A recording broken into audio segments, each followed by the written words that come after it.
Hi, everybody. I'm so excited for this last panel of 2024, the remaining 2 weeks of 2024 there is left. I know that I said last time that was the last one, but I'm really happy that we got together this kind of mystery thriller way to end 2024 on this this very crime related note. But anyway, I'm so excited to be chatting today. If you don't know who I am, my name is Lily. I'm the moderator for this panel and kind of the face behind Utopia State of Mind of the Internet. So we're going to have our authors introduce themselves, tell us about their books, and if you have any questions during the panel, then you can put them into the live chat, and I will keep an eye on that as we go along. And yeah, I think that's it for me. Kelsey, do you want to start? Yeah. Hi, I am Kelsey Yu, the author of It's Only a Game. I also have an adult horror novella called Bound Feet that's already out as well, and I write short fiction and essays, but obviously today we're here to talk about It's Only a Game. So my kind of short pitch for the book is a gamer girl named Marina Chan and her friends are blackmailed by a mysterious programmer into playing a dangerous video game with real life consequences. But the further they get into the game, the more Marina realizes that the murderer knows too much about her past. That's me. And next, Elizabeth.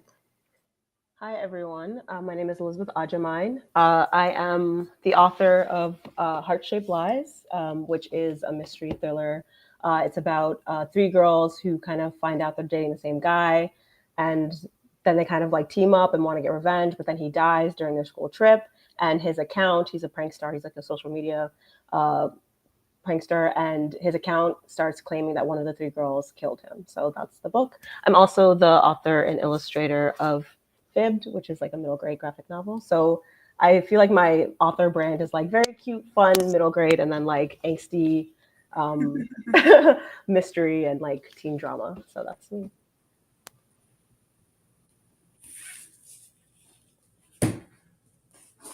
Oh, hi. Hi, I'm Suja. Suja, this is my book, When We Went Missing.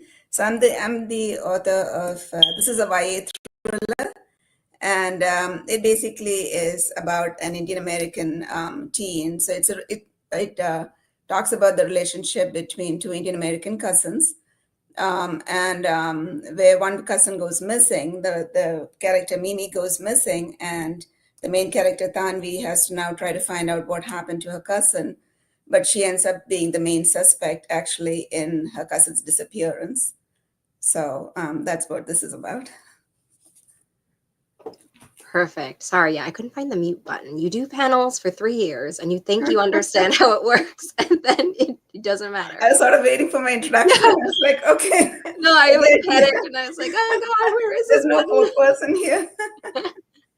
The first question that I have, I just want to start off with kind of a basic general question, kind of about sort of what drew you to the concept of your book, and also specifically the genre of mysteries and thrillers. There are a lot of different other genres everyone's sort of playing with or thinking about, and so I want to know kind of why mysteries, why thrillers. Kelsey, do you want to start?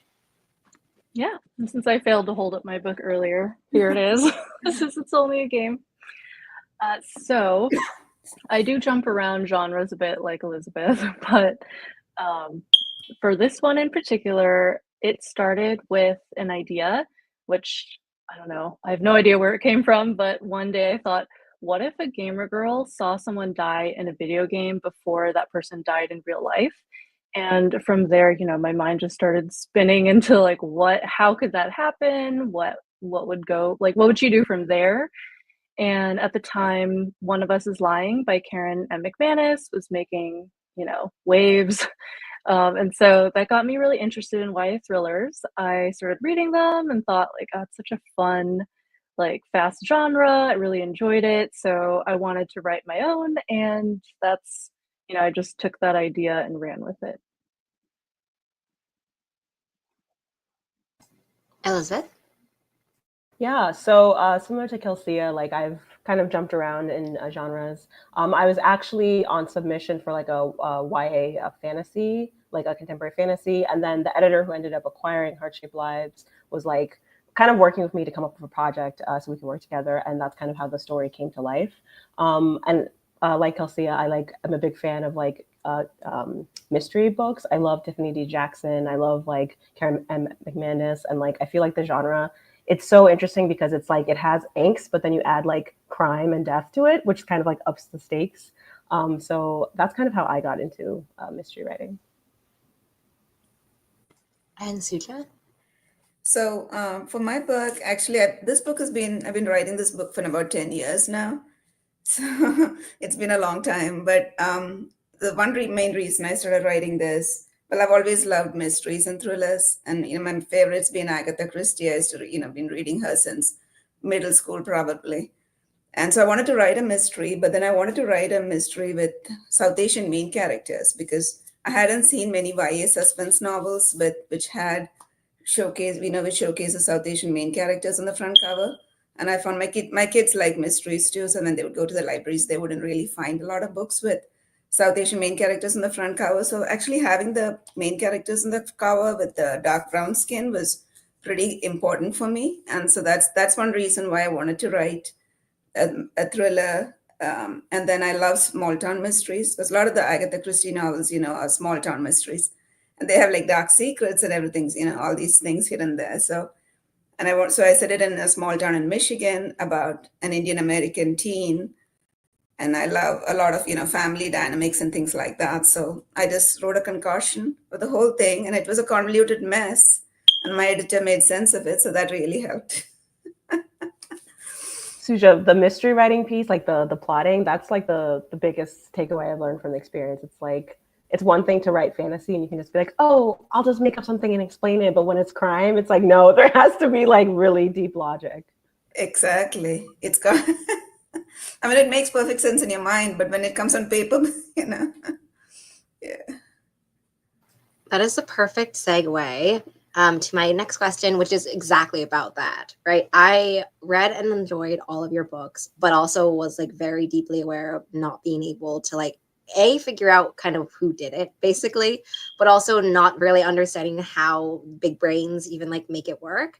So I want to know from all of you, since drafting and plotting are huge parts of this genre, are you plotters, pantsers, something in between? Like how do you make this happen? And also what kind of unexpected challenges do you have with that genre? Elizabeth's gonna start.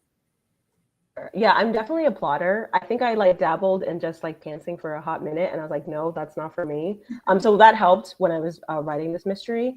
But I would definitely say I leaned on my editor for like the kind of some of like the revisions and just like making sure like the crime and like the buildup made sense. I think it's super helpful to have another voice who can like look at it at a bird's eye view and just like be like, this, you need to add some kind of connection here.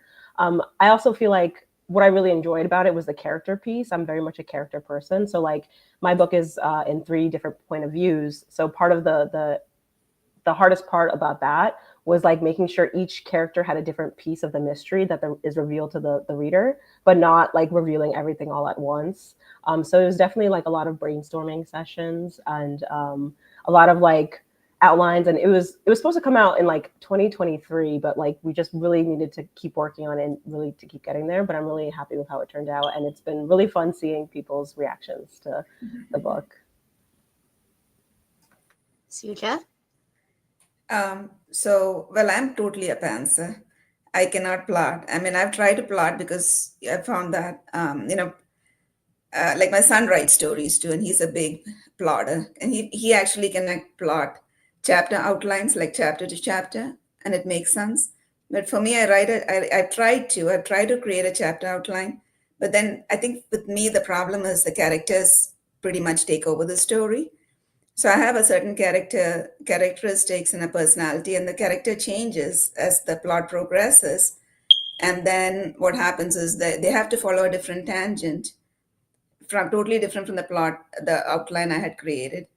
And if I try to stick to the outline, the story doesn't make sense to me. So I cannot really write if I plot too much. So I may create a general outline, like the first third, the sort of middle, and then the ending is sort of a little clearer for me. But then the middle, everything else is basically I'm just getting up in the morning and trying to create that scene. So it's total pantsing for me. And Kelsia? Okay, this is going to be a really involved answer, so just bear with me.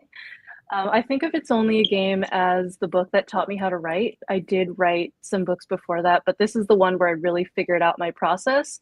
I started writing it something like 7 years ago. I keep losing track. And it has gone through so many revisions, and the way I wrote the first version of it was not the same as the way I wrote the second version of it, and that was not the same as the way I wrote the third version of it, because yes, I did rewrite it twice.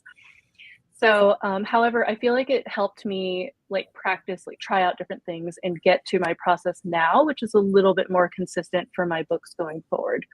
So all that aside, I am now a heavy plotter. I, started out pantsing mostly because I didn't really know how to outline. And this is the book that really forced me to learn how to outline. And so now most of my books center around a mystery. Even some of my short stories do. And so essentially, I don't know how to plot a book without a mystery, basically. So I start with an Excel outline. And on the kind of top, I have, different mystery reveals or red herrings. That's what I want the reader to figure out eventually. And then on the side, I have, each scene in order. And so then I just basically map out all the clues that they're going to get along the way. And, that way I can make sure, you're getting clues for something at all points in the book. There's not, a section where there's nothing going on. And just that I don't forget anything, I guess. Oh. And then once I have that figured out, then I turn that into a Word outline, because that's what I actually write from.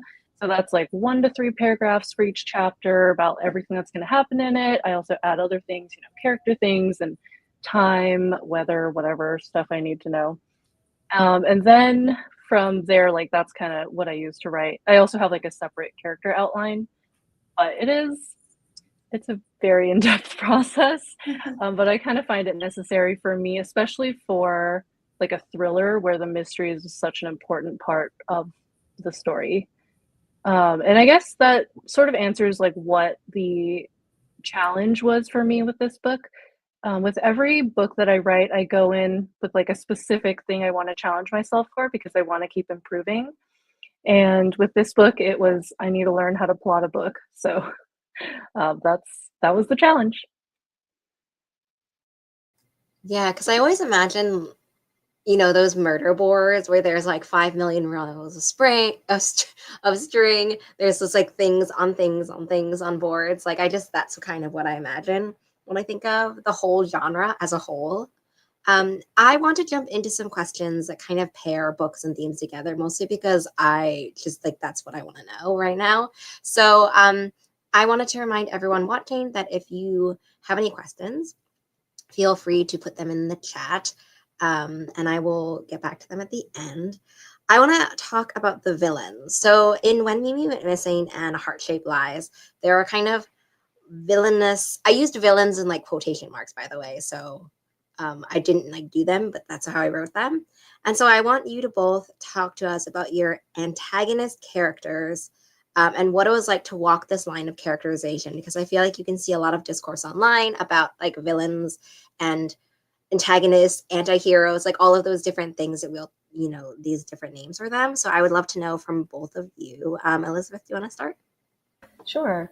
So it's kind of funny. So I feel like I like that you don't call them villains. You kind of have that loose interpretation, because I think when I was writing this, it's obviously teenagers, and it's that's such a young time to be boxed in as one person or another person, but you kind of see patterns and you kind of see people kind of going in a certain direction in their lives. So in terms of the 3 main characters, what I really enjoyed about them is they're all very kind of complicated, and I wouldn't consider any of the girls the heroes. I would kind of consider them just kind of navigating this really tough situation, but also navigating a lot of kind of internalized issues that they have, and how it's manifesting in their relationship and also in this true crime situation. and also I part of the story is that social media plays a big role in the mystery and in solving the mystery. And because I feel like social media likes to box people up as a villain or a hero, that was like another interesting dynamic. So it's like it's not just the main characters who are kind of grappling with this. It's like the classmates and like everyone around them. And then in terms of like the main boy that they all discover that they're dating, it's funny because like I was kind of drawing his character from like this kind of persona of the social media prankster. I think we've seen a lot of it, and I think throughout this year we constantly see these types of male figures kind of like celebrated, or like they're like excused for some of their behavior. And so it's interesting kind of like navigating that line of like, he isn't a good person, like that's literally just it, but like there's still he's still a teenager, and he's still kind of navigating what it means to like understand his own relationship with his fame, with his relationship with the girls. So like I think I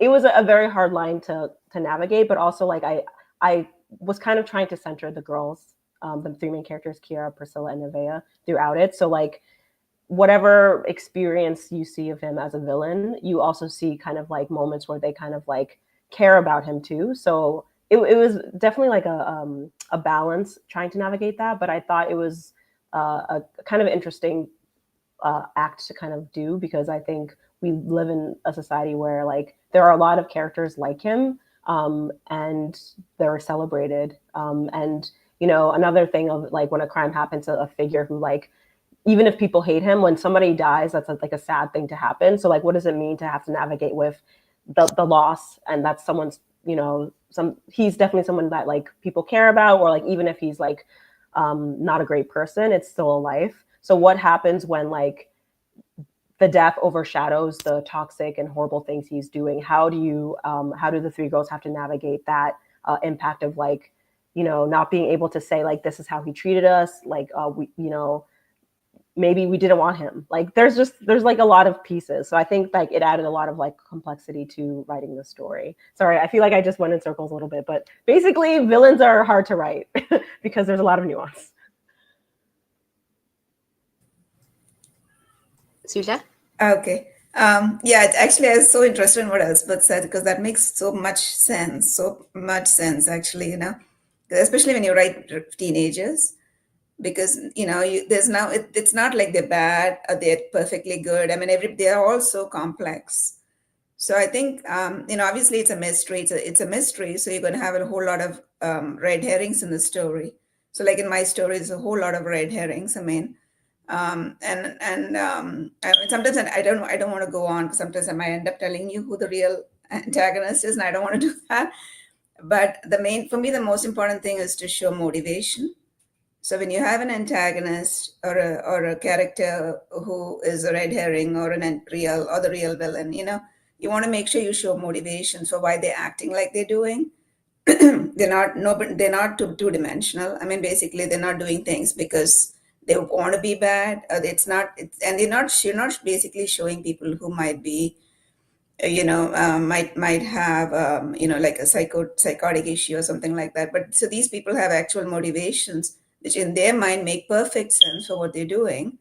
So you want to portray that in the story. So because then you can actually flip the story and write it from the antagonist point of view, and it'll make perfect sense to write it in their point of view, because in their mind it makes sense on why they did what they did.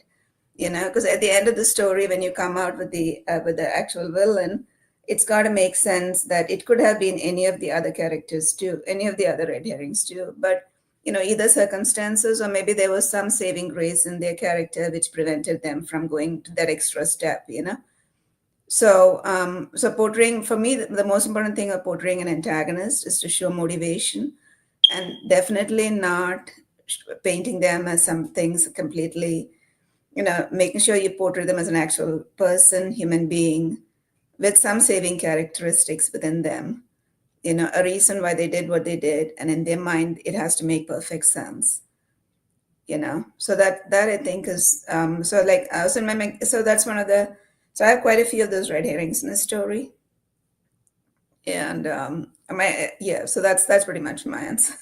Sorry. Yeah, because I think both of your books, yeah, have these layers of kind of not knowing, and kind of what Suja was saying, that like everyone has to have a motive for it to be one where like you're not sure who did it. Next, I want to ask, in It's Only a Game, you have a really great friend group, like a really, really great core, and that's one of my favorite things, or one of my favorite elements. So I wanted to know sort of how you, as the writer, were drawn to these different characters, and how do you balance having all of these different stories, side characters, side relationships, in relation to kind of, your big string board.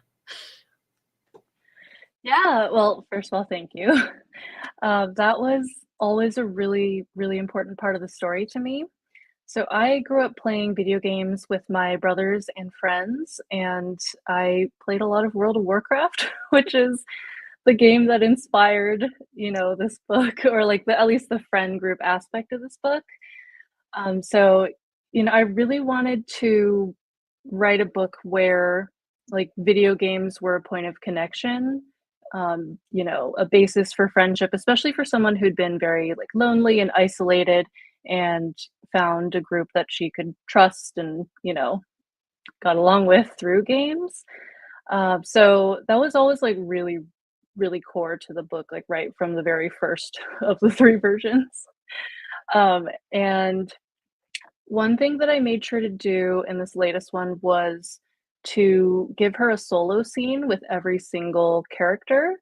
They really like, it was a little bit hard to sneak in at times just because it's really it's fast paced, right? It's a thriller and there's a lot going on, but I thought it was important to show that they're like great as a group, but also that she has, finds ways to connect with each of them individually, and that they all care for each other, like every single member of the group. So yeah, that was I don't know, that was always important to me. And I guess I'll also add that in the very first version I had a group of 8 and it was way too overwhelming.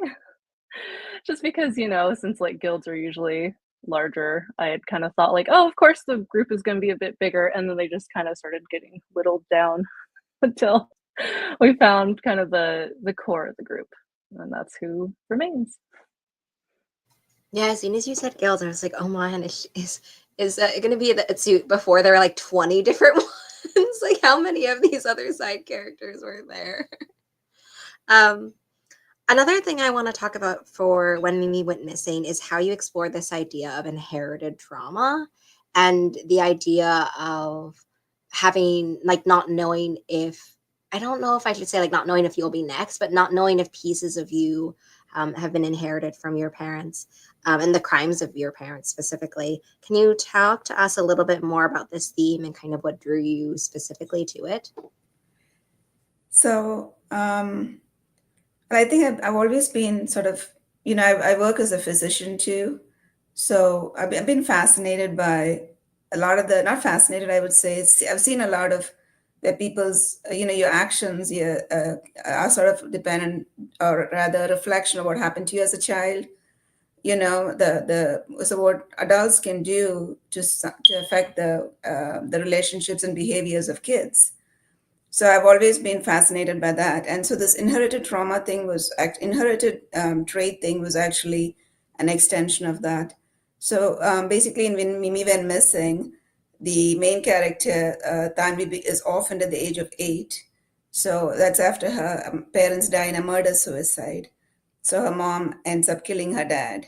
So Tanvi was 8 at that time, and she gets completely, she was a normal, basically a happy little kid. And suddenly her world just gets flipped. And this mother who she really adored and, who she loved, turns out in her mind becomes a monster. So in one day you have the switch where her mom becomes a monster. So she ends up hating her mom. So the whole book is late. And then that story is a background. And then you have the present, which is the current story. So a lot of her behaviors and actions, and when she starts the story, is a reflection of what happened to her as a child and what her mother did. So when her cousin goes missing, then what happens is now you have the trauma coming back again. So it's the it's a recurrence of what happened to her as a child, and somebody she really loves, the person she's formed a relationship with, her cousin who she, who protected her, basically gets missing. And then she starts wondering if she could do what her mom did, if she could have done what her mom did, because her mom loved her dad and ended up killing him. So how do you become like that? How do you go from somebody you love somebody so much and you end up killing that person? So then she starts thinking, is it possible that these type of traits could be inherited? Because in her mind, and in a lot of people's minds, actually, when Mimi goes vanishes, is that in her past, in her past, there is a family history of a parent with a homicidal trait. So she immediately starts thinking, what if they also start believing that these homicidal traits could be inherited? So would that make her the number one suspect in people's minds?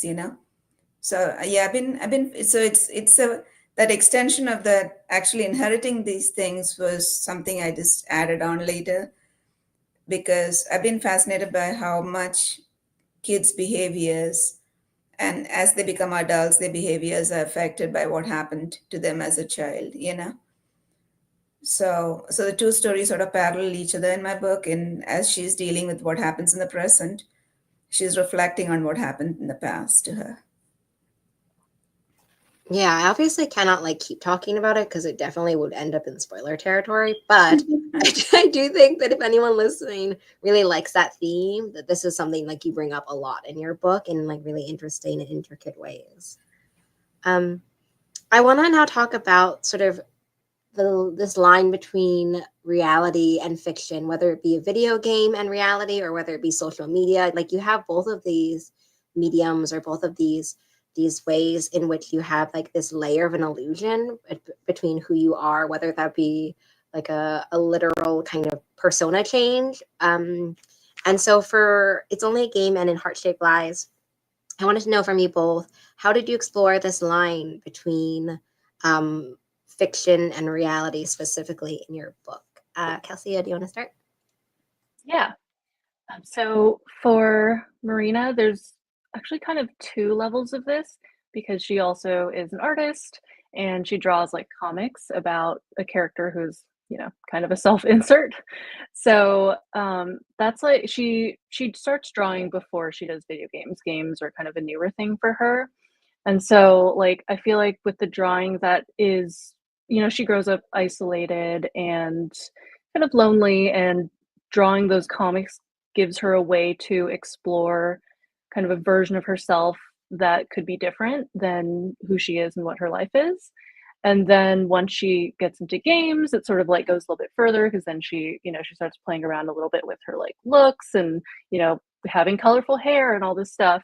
And something that she can't really do in real life because she has a precarious living situation and she doesn't want to draw any attention. And so that's something that to me was kind of an interesting way for her to explore who she could be and who she can imagine herself being in the future. Also, I will say, the incorporating a video game into the book and keeping it tense and a thriller was hard without making it a virtual reality game. So that was a fun little challenge. But anyway.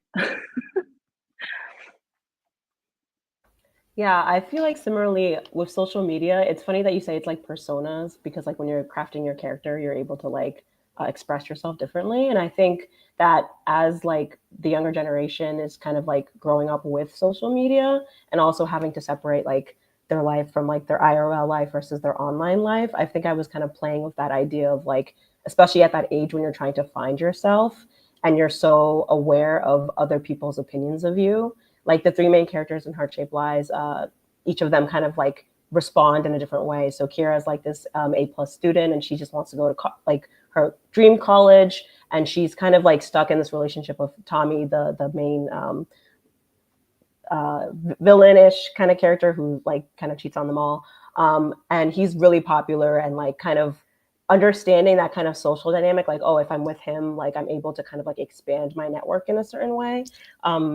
Priscilla also similarly, but she's kind of the one who wants to be on social media. She's an influencer, and she's she really cares about like beauty and like environmental stuff, but like she's like trying to like post content online, and she's working for a brand that wants her to kind of hide and lie that like their products are really bad for the environment and bad for like people to use. So she's kind of like navigating that, and also going like as she like was with Tommy as his like vlogging co-star, she did initially have feelings for him, but like the persona and the act of like being online, seeing everyone wanting you guys to be together kind of gets in her head, and she's like, oh, maybe we should be together, maybe I do really love him. And then there's Nevaeh, who's like this church girl, and she wants to like, you know, make her parents proud. She's really like religious, but also she's like at that age where she's like trying to explore who she is and like having feelings for someone. So like she's kind of navigating not having the information she would need from her community, or not feeling comfortable to like go to like her church and talk about, you know, what she's going through. And then she kind of has Tommy as an outlet. So like each of the characters are kind of like having a different situation where like people expect one thing of their identity, but they're kind of grappling with it differently. So I think like the social media layer of it allowed me kind of to play with even the reader, like, you know, they're all unreliable in a way. They all have reasons for wanting him gone. So like the biases that we bring to every book we read and every people we meet in life, kind of like navigating that as you're reading the book and being like, you know, I may not like some of these characters. Am I bringing some bias, or is there more to the story here? Yeah, because I think what your, yeah, the books, both of your books do as well, is it takes kind of like this idea of sort of being someone different with every person you meet, or every relationship being different. And then you kind of both heighten that and create these sort of larger than life personas and larger than life images to kind of increase that tension of kind of what would you be like with other people, but also what would you be like if you had to hide all of these things. And it's only a hop, skip, and a jump to sort of secrets and the ways that both of those intertwine. I want to go to a question we have from the audience, and it is, how do you start building characters? Is it how they look first, personality, goals? What is the starting point of a character? And maybe, right, like what is the starting point for one of your characters in your books?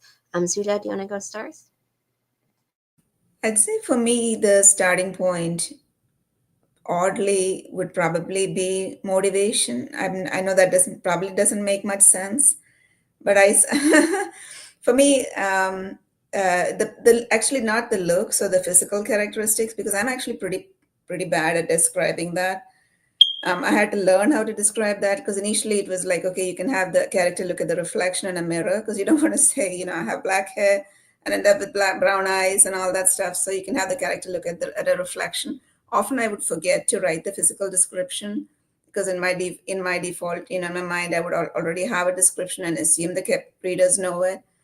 But for me, the characterization is a lot of it is motivation. What does the character want? And the characters, so a lot of characters want something right at the beginning of the chapter itself. I'm just thinking it through as I'm talking, but they tend to, yeah, because I'm trying to remember when I wrote the story, how did I feel? Because my character knew right off the front of the first chapter itself what she wanted. And that's what shaped her characterization. It was a reflection of what happened to her in the past, but that's what caused her physical characteristics, because it had already been pretty much determined by what happened to her when she was 8, and then what her cousin did to protect her as she was growing up. So your past and your motivations, that would be the key thing for me for characterization. Kelsey, yeah? Yeah, a lot of my answer is actually very similar to Suja's. I struggle with character descriptions as well, although I think for a different reason. I have aphantasia. I don't picture anything, so I have to like constantly be like looking things up, looking up images and be like, okay, what could this person look like? Because I don't have a picture of them in my mind. And I also am very focused on motivation. Like, to me, that's one of the most interesting things about writing, is getting to explore what motivates people and like how that could play out in different ways depending on the circumstances and the choices that they made or the situations that they've been thrown into. And so I think that's fascinating. And so that's often a starting point for me as well. Usually with my main character, I want to explore something specific about them, something about their personality, something about how, you know, something they've been through, or like something that, they might face, and how are they going to deal with that. So I feel like that one I kind of decide before starting the book. Some of the side characters are a little bit fuzzier until I write them into the book and kind of figure out why they're there and what they want. And so some of that comes a little bit like later in the process. But yeah, but ultimately, like, to me, all the motivations have to make sense. Otherwise, they have a problem. Unmuting. Yeah, I love that. For me, it's a little bit of both. Since I draw, sometimes I'll like draw a character, and then like because I drew them, I'm like, okay, who is this and what is their story? And other times it's like writing the voice. I like love third person, which is kind of surprising for like thinking about voice, because usually it's like first person when you really get into their head. But I like writing very close third person. So like with each of the girls, I wanted to like write someone who's very distinct and has a very distinct perspective on life. And like as I was getting to understand the character, that's kind of like, as in like their personality and like their motivations as well, that's kind of how it comes to me. So it's either like I'll draw a character and I'll be like, okay, let me see if I can like understand them in the story, or like I'll think of a voice, or I'll hear someone like trying to tell me a story, and I'm like, okay, who are you, and like let's see what you're going through.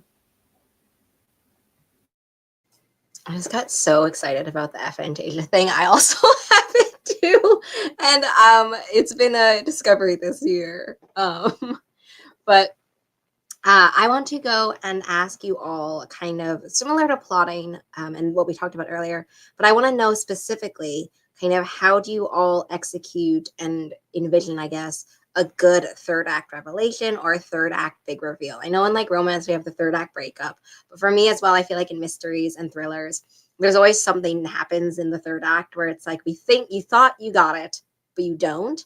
And so from all of you, I want to kind of know, how do you balance this? How do you execute the good kind of flipping on their head? Suja, do you want to start? Oh, I'm sorry. So for me, I mean, the third act for me, yeah. So basically the thing would be, when you're reaching that point, like I said, you have all these red herrings, you have all these characters who could have hurt Mimi. So, or no, is Mimi actually missing? So that's another question in the story. It's possible maybe it's not missing at all. So there's all these questions in the story, and all of them have to line up at the beginning, beginning of the third act. Each of these characters, so basically when you write that, when you plot that story, you have to bring each character to the point where, they are the antagonist. So each of them are the antagonist. So you have all of them guessing, or the reader guessing. That could be all of them. So you bring all the characters to that specific point, and then you take the story further, and then you go further with one or two characters, and you're getting them closer and closer and closer to the reveal point. But at that point, the important thing from me would be not to pause, or not to pause to breathe.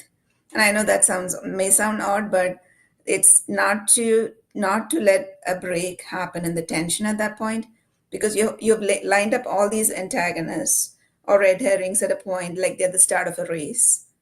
So now the race is started, and you have all of them heading towards the finish line, but only one of them is obviously going to get to the finish line. But you can't have them taking a pause in that point. So they're all hurtling towards the climax or towards the cliff, and you're not taking a point to breathe.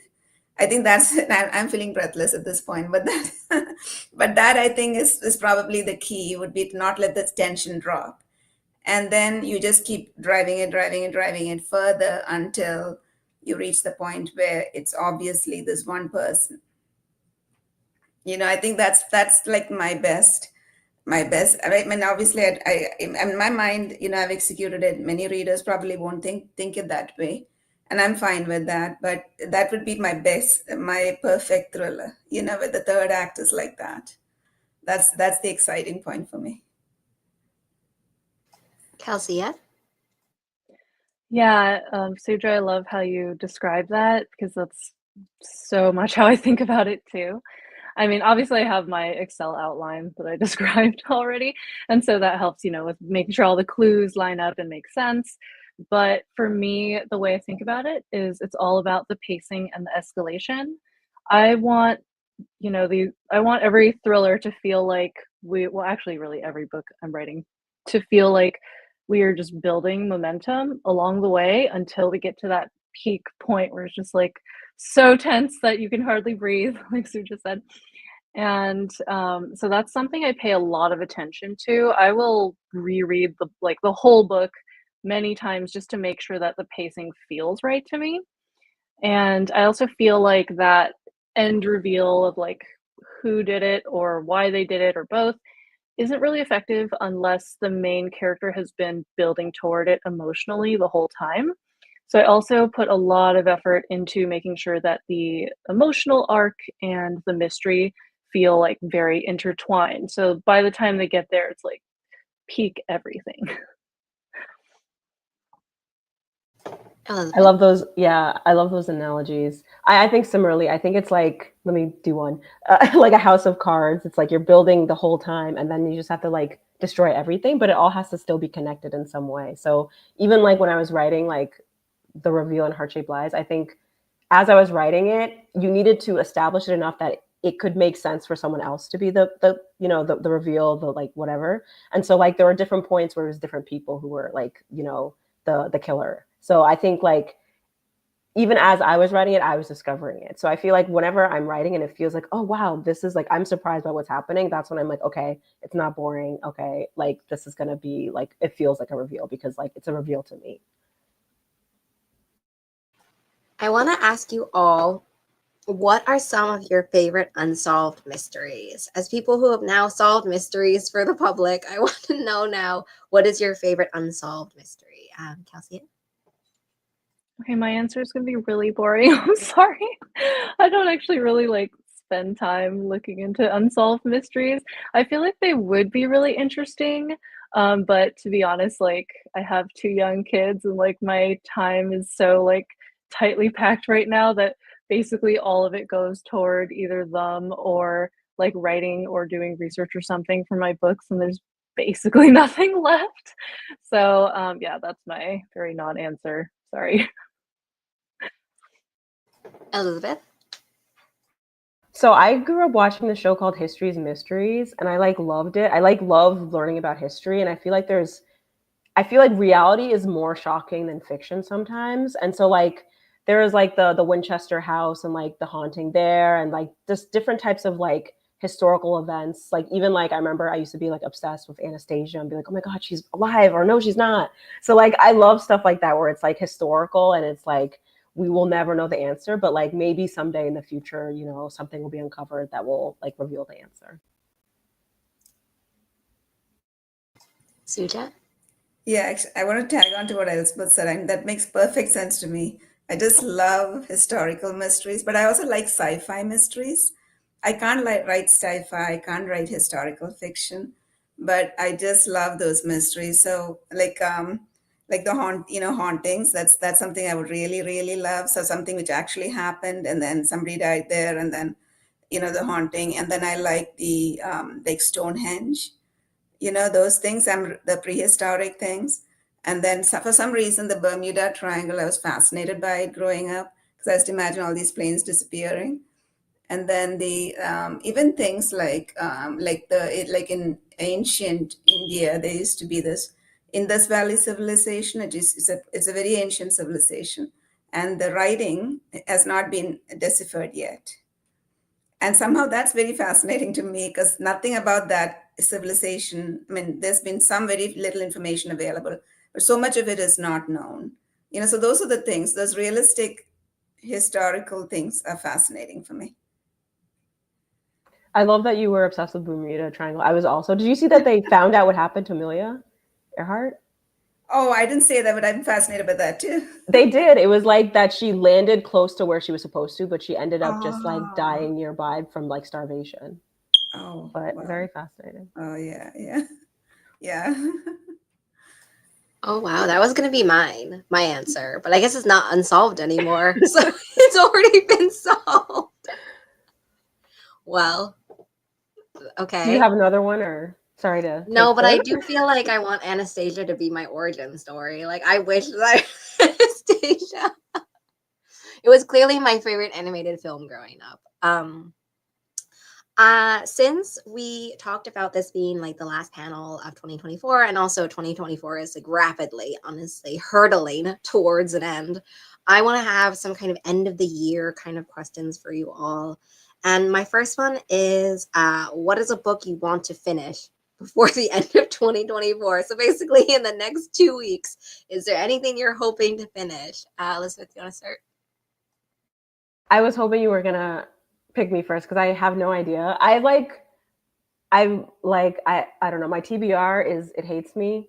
I think I don't know. Anything Tiffany D. Jackson. She has one that came out I think last year where it was like inspired by that that what was that movie called? It was like the Stephen King movie with the pig's blood. I forgot what it was Yeah, I called. know what you're talking about. I Yeah, just don't remember what it's called. yeah, Is it But The like Weight where of it's a Blood? yeah. The Weight of Blood is the book. I don't Yeah. know what the Stephen So King one good. is I've read it. It's called. excellent. Yeah, Yeah. so I Carrie, need to read Carrie, that. Carrie. Yes, there we go. Yeah.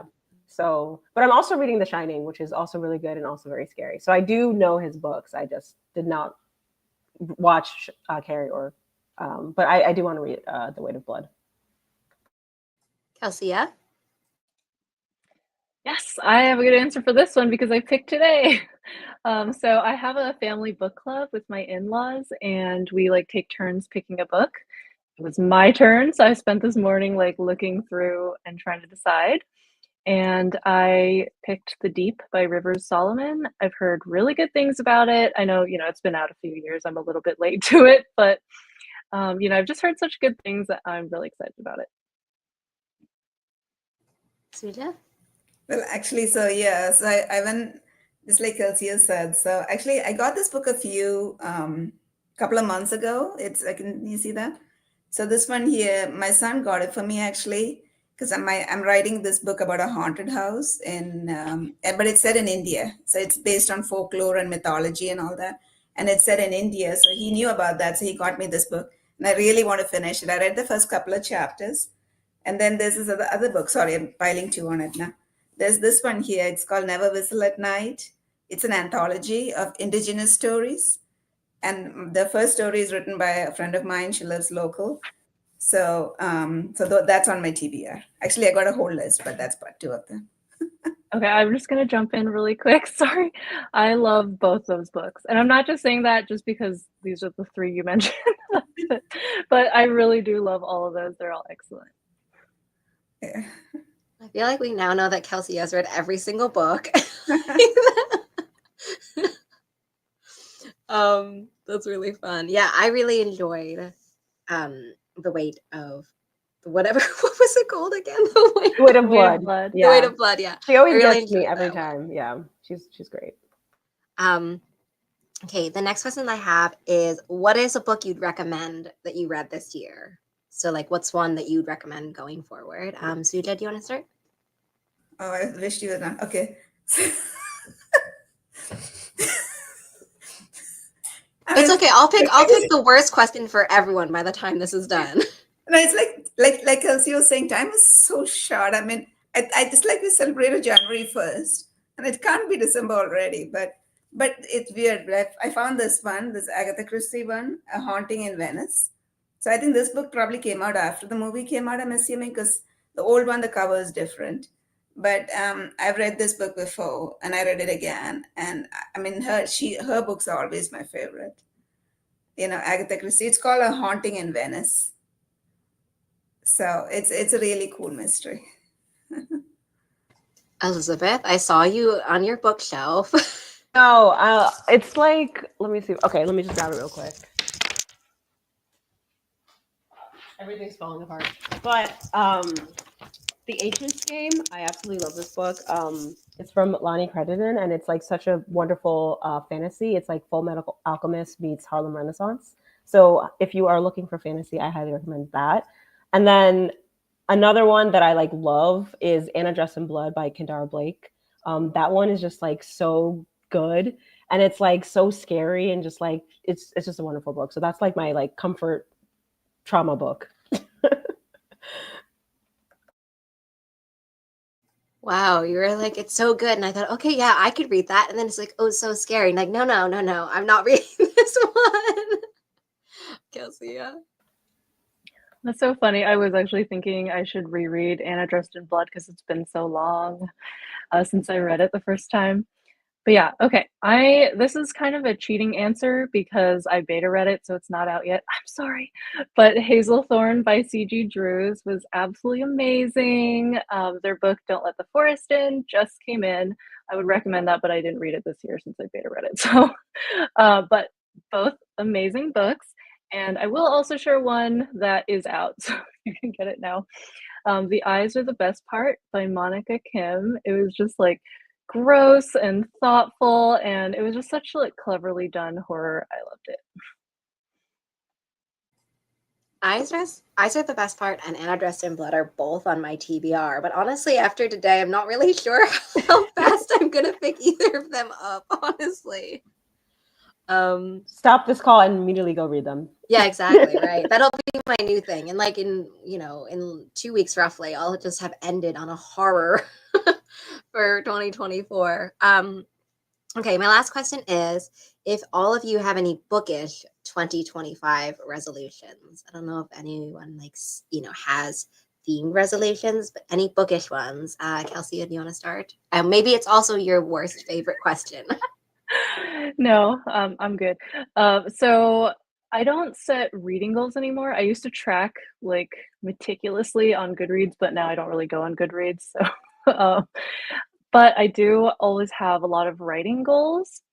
So I usually don't have ones that are like for the whole year. I mean, I guess other than promoting my next book, Demon Song, because that'll be out in September. So it'll definitely be something I'll be doing next year. But and some other stuff that I can't really talk about yet. But I do have a writing group where every month we set ourselves writing goals at the start of the month, and then at the end we kind of check in, see how everyone did, and then move to the next month. So um, while I don't know yet what I'm going to set for January, that's always like a fun and very productive way to do goals, because I think when I do annual goals, I usually just like forget by March. So, so the monthly tends to work better for me. Suja? Yes, just like Kelsey was saying, I stopped actually setting up. I have my entire TBR is actually on my computer desk. So I have all the books I want to read lined up. So I got them. I actually got the physical copies. And I got one from the library. This is a few months ago, and I keep renewing it. And I know that's bad to do that, but I want to read that book, you know? So I want to read all these books. So I have all of them lined up, and that's on my list. But then I also have, I'm writing my second book right now, based on this thing, and that's a horror book. So I'm hoping to turn that into my agent and then hopefully, see what happens with that. But time is so short. Exciting. Oh, Yeah, your book sounds so good. I can't wait to read it. I also don't really do goals. I used to, but then there was this really good article about goals that you can control and goals that are external. And I feel like a lot of publishing goals are external, and all we can do is like write the book. So I've just been focusing on I'm also writing kind of like not a haunted, like a haunted school kind of book.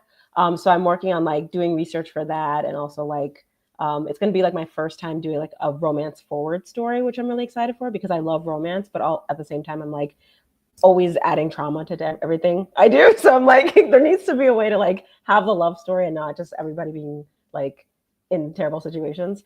So I'm figuring out that piece. And in terms of reading, I just want to like read more books. I feel like this year was not a good reading year for like my personal reading, just for fun. So just like trying to find more fun. And I find like audiobooks help me do that a lot. I like love audiobooks, and I feel like I just need to like find more time to like pick up some more audiobooks and just like read for fun. I just have to jump in really quick because I'm so excited that everyone's talking about haunted house books. I love haunted houses. Basically, every book of mine is a haunted house, just dressed slightly differently. So it's a fun one. It's a fun trope. How is it's only a game of haunted house? Okay, that one is like my least haunted house Okay. book, but I would say it's kind of like a Mm-hmm. haunted video game in a way. So Okay. It's so good. well, I'll call it that. But basically, like my first novella is a haunted house, but it's like a Chinese garden and ghost museum. And then I have, okay, I can't talk about it yet, but I have another haunted house thing. And then I have some future plans as well. So it sounds like we need to do a panel again when we all have our haunted house books. We do. And then we Oh just yeah, talk and then about. I guess my book coming out next year is like a haunted house, but it's in like a Chinese opera house. So that's Oh, I would read that. Yeah. Definitely would. it's just fun. It's fun. Exactly. So next year we'll have a panel haunting your darlings. That'll be that'll be the name of the panel. It'll be the sequel to this one. Thank you everyone for joining me. I've left everyone's bookshop links in the description box below. So just in case you're looking for last minute gifts, definitely go check them out. They are all out and available for your enjoyment and also your own murder board. I hope. Thank you everyone. Thank you to the authors for joining us and chatting about everybody's books. Thank you to everyone watching. Thank you for also submitting questions. And yeah, I hope everyone has a good rest of your 2024 and everyone reads the book that they want to finish by the end of 2024. Bye, everybody.